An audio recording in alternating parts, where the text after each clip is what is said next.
Assalamualaikum warahmatullahi wabarakatuh. Halo semuanya, perkenalkan nama saya Salsabila Putri Niandri dengan NPMG 1D024058. Saya dari Program Studi Teknik Elektro Fakultas Teknik Universitas Bengkulu.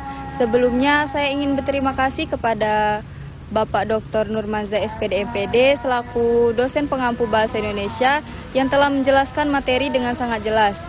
Dan pada video ini saya akan mengulas kembali materi-materi yang sudah beliau sampaikan. Nah, buat teman-teman jangan lupa subscribe, komen, like, and share ya. Nah, sebelum mulai video, saya punya pantun. Pagi hari matahari berseri, menyinari bumi tanpa henti. Selamat datang di video ini, semoga bermanfaat dan mudah dipahami. Selamat menonton. Materi pertama adalah hakikat dan perkembangan bahasa Indonesia. Nah, apa sih bahasa Indonesia itu? Bahasa Indonesia adalah bahasa resmi nasional yang digunakan di seluruh wilayah Kesatuan Republik Indonesia dalam Undang-Undang RI Nomor 24 Tahun 2009, Pasal 1 Ayat 2. Bahasa Indonesia ini merupakan salah satu dari banyaknya variantasi bahasa Melayu. Nah, bahasa Indonesia diresmikan sebagai bahasa Indonesia setelah proklamasi kemerdekaan pada tanggal 18 Agustus 1945.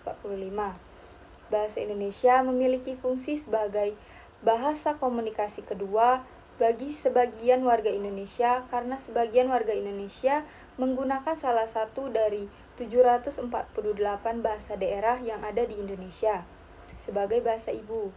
Kemudian, adapun kedudukan dan fungsi bahasa Indonesia itu sendiri.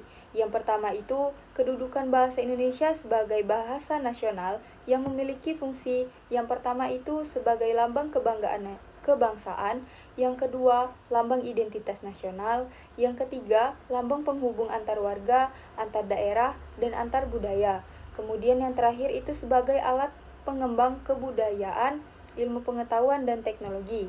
Kemudian yang kedua itu kedudukan bahasa Indonesia sebagai bahasa negara memiliki fungsi diantaranya. Yang pertama itu sebagai bahasa resmi kenegaraan.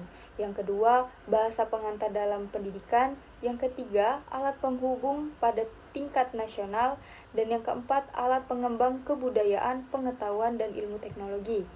Nah, adapun perkembangan bahasa Indonesia sebelum Indonesia merdeka dan sesudah Indonesia merdeka. Sebelum Indonesia merdeka, pada abad 7 Masehi, bahasa Melayu kuno ini dipakai oleh Kerajaan Sriwijaya sebagai bahasa kenegaraan. Buktinya, ada beberapa prasasti, yaitu prasasti kedudukan Bukit, Talang Tuo, dan lain-lain. Kemudian, pada 1901, itu ejaan Van Ophuijsen ditetapkan. Dan pada 1928, bahasa Indonesia diikrarkan sebagai bahasa persatuan lewat Sumpah Pemuda.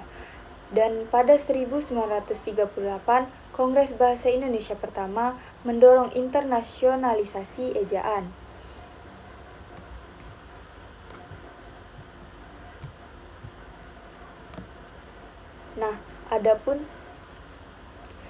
Adapun setelah Indonesia merdeka, yaitu yang pertama, pada 1945, Undang-Undang Negara 1905 itu menetapkan bahasa Indonesia sebagai bahasa negara. Nah, setelah Indonesia merdeka, perkembangan bahasa Indonesia ini terus mengalami pembakuan dan penyempurnaan agar sesuai dengan kebutuhan bangsa. Tahun 1945, bahasa Indonesia resmi ditetapkan sebagai bahasa negara melalui Undang-Undang Dasar 1945. Pada tahun 1947, muncul ejaan Republik yang menyederhanakan penulisan seperti mengganti OE menjadi U. Perkembangan berikutnya yaitu berlangsung melalui berbagai kongres dan usulan ejaan, seperti ejaan pembaruan pada tahun 1957 dan ejaan Melindo pada tahun 1959. Walaupun keduanya tidak diberlakukan, pada tahun 1967 ditetapkan ejaan baru yang semakin mendekatkan penulisan bahasa Indonesia pada bentuk modern. Nah, di titik penting terjadi pada 1972 ketika pemerintah meresmikan ejaan yang disempurnakan EYD yang kemudian menjadi dasar utama aturan bahasa Indonesia puluhan tahun. Nah, EYD ini mengalami beberapa revisi pada tahun 1988 dan 2009. hingga akhirnya pada tahun 2015 berubah nama menjadi Pedoman Umum Ejaan Bahasa Indonesia, yaitu PUEBI. Revisi terbaru muncul pada tahun 2016, 2021, dan 2022 untuk menyesuaikan aturan bahasa dan perkembangan ilmu pengetahuan, teknologi, dan kebutuhan komunikasi masa kini. Dengan demikian, sejak kemerdekaan Indonesia, bahasa Indonesia berkembang secara bertahap melalui bahasa yang lebih baku, modern, dan seragam. Pada materi kedua, yaitu sikap bahasa Indonesia.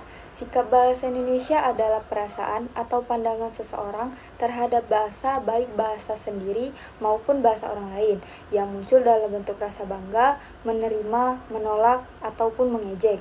Nah, sikap bahasa ini memiliki 3 ciri utama, yaitu yang pertama, kesetiaan bahasa, kebanggaan bahasa, dan kesadaran norma. Sikap ini terbentuk dari komponen kognitif atau pengetahuan, efektif atau perasaan, dan konatif atau tindakan. Nah, sikap berbahasa ini dibedakan menjadi sikap kebahasaan seperti menggunakan kata baku, kalimat efektif, dan PBUEBI, serta sikap non-kebangsaan yang berkaitan dengan sikap sosial, politik, dan kebudayaan.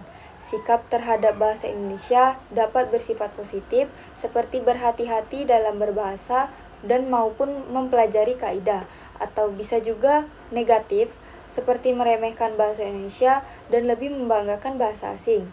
Nah, sikap berbahasa yang baik tampak dari kepatuhan pada kaidah bahasa, termasuk penggunaan imbuhan, penulisan gelar, dan penulisan kata majemuk dengan benar. Pada materi ketiga, itu teks dalam kehidupan akademik untuk penanaman nilai dan hakikat bahasa Indonesia sebagai penghala ilmu pengetahuan.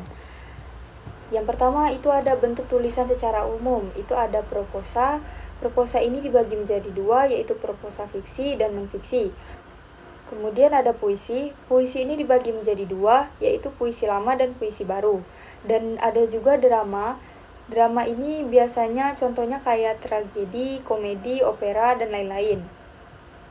Kemudian ada tulisan akademik. Nah, pengertian dari tulisan akademik ini yaitu jenis tulisan yang mengaji suatu permasalahan yang dilakukan melalui proses penelitian atau proses kajian pustaka dengan menggunakan metode ilmiah.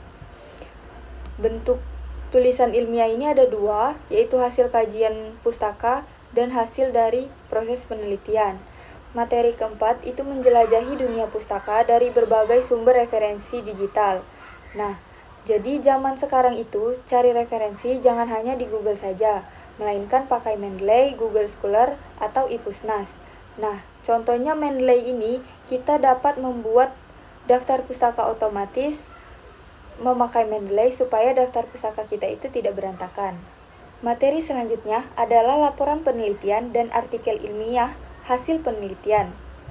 Nah, penelitian adalah suatu usaha atau cara sistematis untuk menyelidiki masalah tertentu atau potensi dengan tujuan mencari jawaban dari masalah yang diteliti dengan metode ilmiah. Sedangkan penelitian itu suatu proses penyelidikan dengan ilmiah melalui pengumpulan, pengelolaan, analisis, dan menyimpulkan data berdasarkan pendekatan, metode, dan teknik tertentu untuk menjawab suatu permasalahan. Materi selanjutnya adalah mendesain proposal. Adapun sistematika proposal kegiatan, yaitu yang pertama, judul. Nah, judul ini dia maksimal 15 kata dan tidak boleh menggunakan singkatan yang tidak baku. Yang kedua, itu ada daftar isi. Daftar isi ini berisi halaman setiap subbab sesuai dengan isi proposal.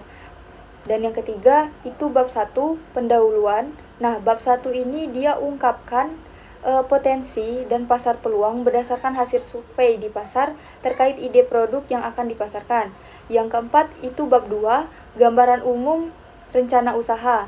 Jadi, di bab 2 ini uraikan kondisi umum lingkungan yang menunjukkan potensi sumber daya dan peluang pasar termasuk analisis ekonomi usaha yang direncanakan.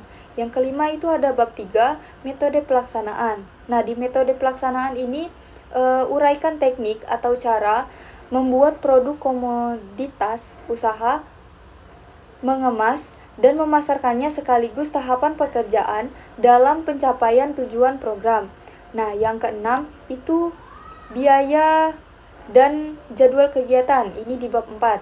Nah, jadi di bab 4 ini kita tuliskan rincian anggaran biaya yang dibutuhkan dan jadwal kegiatan. Nah, dan yang terakhir itu ada daftar pusaka. Terima kasih banyak pada teman-teman yang sudah menonton videonya sampai selesai. Semoga apa yang saya sampaikan itu mudah dipahami oleh teman-teman. Jika saya ada kekurangan dan salah kata, saya mohon maaf. Karena tadi saya buka dengan pantun, maka ini juga akan saya tutup dengan pantun. Burung nuri, burung cendrawasih. Cukup sekian dan terima kasih. Saya akhiri. Wabillahi taufiq wal hidayah. Wassalamualaikum warahmatullahi wabarakatuh.